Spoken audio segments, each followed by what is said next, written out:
so excited to be here. I am the film doctor.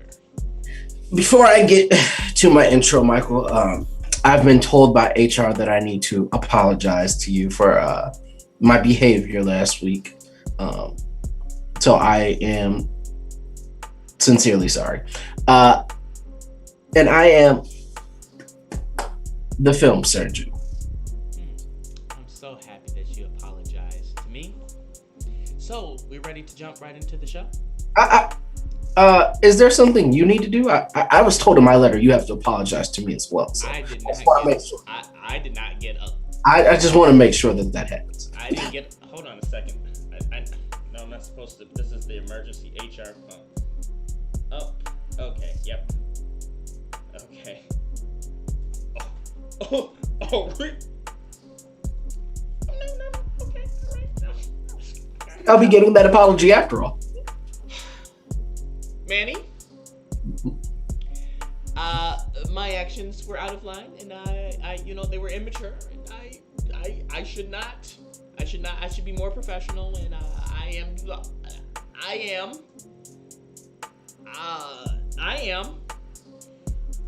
Whew. Struggle a little bit there. What you are what? Ooh, I am. So I am.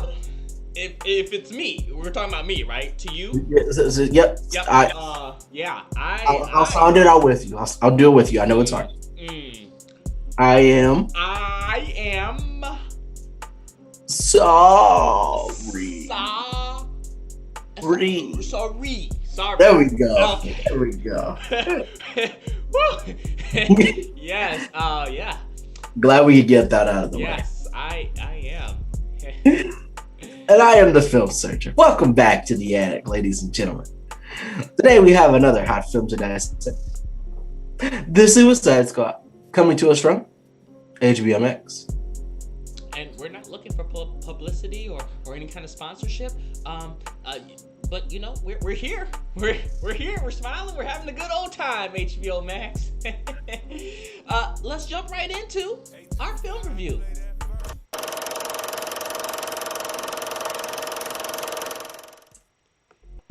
Now, here we are. Before I get started, let's talk about this whole thing going on. This I don't know how to kind of phrase it. This masterpiece, I would say, that James Gunn has managed to put together to fix and counteract that first one. I'm going to say masterpiece because the first one was not as good. Could it have been better for this one? Great. Yes, awesome. Especially if he would have done better casting.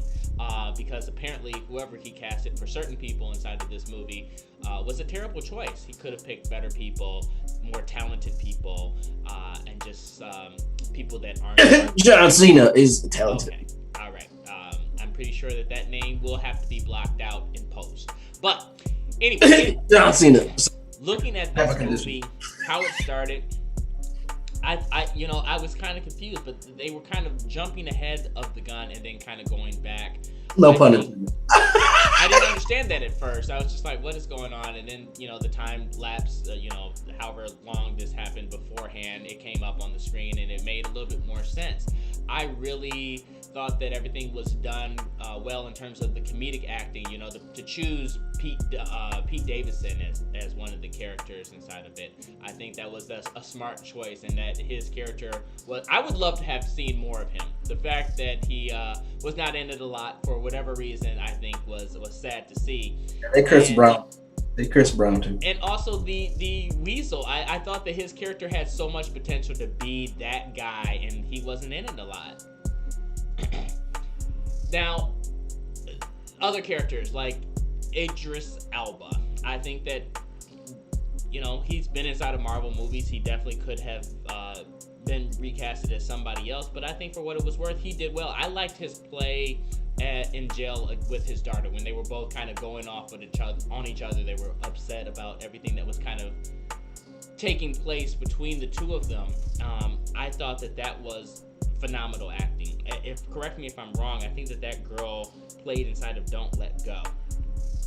Yes. And she did really well inside of that one. So I think that she, as an actor, if we're talking about acting, I think that she sold, even for that amount of time that she was on camera, she sold the crap out of that. Let me see. Polka Dot Man, awesome character, awesome character development, awesome storytelling for his character, awesome character. I mean, I love Polka Dot Man for some odd reason. The Rat Girl, they can keep her, but she was all right. She was cool. I think I pretty much got everybody that was important that I needed to talk about. Yeah, I can't think of anybody else. There's nobody else that really resonates with me as being important to talk about. But looking at it overall, the music, it wasn't great music like a Guardians of the Galaxy kind of film in terms of the choice. It was okay, but nothing super great. The villain inside of it, I don't really. Are we just talking about the starfish? Are we talking about the thinking guy, Megamind, aka Megamind? I don't really know. I would have loved to see, like, what is his power? Is he just super smart? I don't really know. The starfish thing, the whole concept, it was kind of cheesy and dumb to me. But the same point is that it worked. I mean, outside of all of those things, if I had to pick a rating for it, looking at the first one, which was definitely not in the A or B range, it was an average something of a C to low D. This one, I mean, I would hate to put it up there inside of that A range. It's not A. But it was so much better than the first one. All right, B plus. And because I talked about this to myself over and over. It's like, should I give it that A? Should it be in that B? I'm going to give it B plus. Because I think that the music could have been better, and maybe even some of the, like I said, character casting choices could have been better, and even some of the comedy. It was funny, but it wasn't drop dead hilarious. So B plus. This is the case of being good, not great. And because you're better than the last one doesn't make you great. So let's start from the top here with the story. The story, to me, I guess the story is okay, not good. It's okay. We don't want to spoil anything, but there's some things I can nitpick about the story. The story was okay. It didn't carry the movie for me. The actors and actresses are what carried this movie for me, especially John Cena. I want to give him a round of applause for his performance as Peacemaker. We will be reviewing your show, Peacemaker, coming to us from HBO Max. Let's not lie to the people. John, HR will be we are not going to be reviewing anything. So John, you keep doing what you're doing. You out here killing the game. 2 big releases back to back. You got Fast, and now you got this one. Keep killing the game, my man. Idris Elba as Bloodsport. Thought he had a pretty good performance. If you could somehow get Idris Elba and Will Smith on this project together, you might have some magic. Margot Robbie as Harley Quinn does what Margot Robbie as Harley Quinn does. But for the most part, I thought there was a lot of good acting.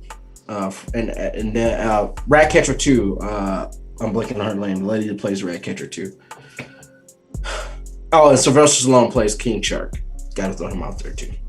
But I thought all of them together, they really had some really good chemistry. I thought the acting kind of carried this movie. But not from the villains. That's another thing I gotta point out. The villains are kind of like maybe 3 or 4 people are the villain. Like, well, maybe one person's the villain, and then this other person becomes a villain, and then Amanda Waller is also kind of a villain in this movie, so it's just kind of like we don't have one solid defined villain. We have a big bad at the end, which is everyone's a villain technically, because the Suicide Squads are all villains. Well, they're now anti-heroes, and then everybody else is a villain. It's okay.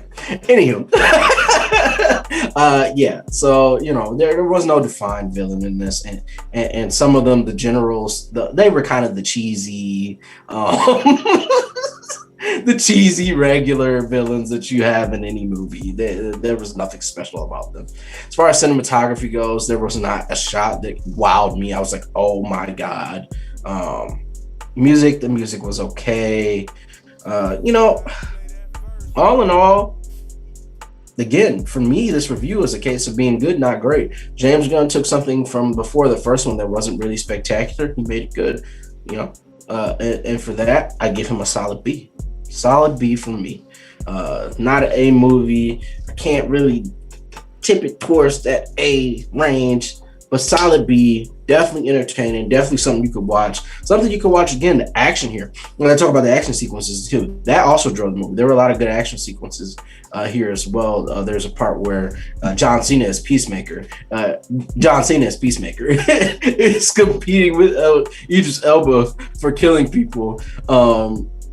And that was entertaining. That whole thing was entertaining. And then the riff, the joke that was behind that at the end was also very hilarious to me. So there was a lot of funny moments in here. Was it Drop Dead hilarious? Is it Dave Chappelle, Richard Pryor hilarious? No.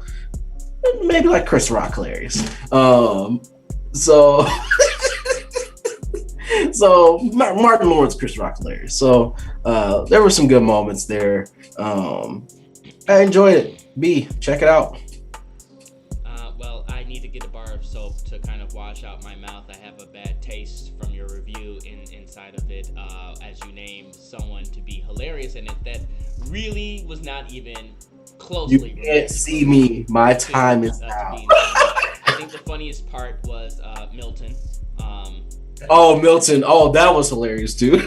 Probably one of the high. I felt like that could have been an ongoing thing throughout the whole movie, and that would have sold that movie to even be an A, in my opinion, if they would have done the jokes right with it. Yeah. It's entertaining, and like you said, it's something that you can watch over and over, which I don't think you can do with the first Suicide Squad. But that's all that we have for you guys today. Please don't forget to like, comment, and subscribe. We want to thank all 250 subscribers that we currently had, and we are looking forward to having more, so that as we move towards episode 100, we are so grateful to have what we have here now. Thank you everybody for tuning in, and as always, this has been another exciting episode of Film Addict.